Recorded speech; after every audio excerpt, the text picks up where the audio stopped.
iPhone 12-ന്റെ ഒരു glass replacement complaint ആയിട്ട് വന്നതായിരുന്നു.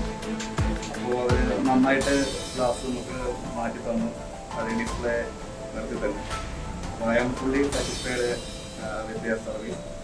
അപ്പോൾ നിങ്ങൾക്ക് എന്തെങ്കിലും ഫോണിൻ്റെ ഗ്ലാസ് മാറ്റുന്നതിൻ്റെ ആവശ്യമായിട്ടൊക്കെ ഉണ്ടെങ്കിൽ നിങ്ങൾ തീർച്ചയായിട്ടും നമ്മുടെ Quilon സർവീസിനെ പറ്റി മൊബൈൽ സർവീസിൻ്റെ ഗുഡ് സർവീസ് ഉണ്ടാകും. Thank you.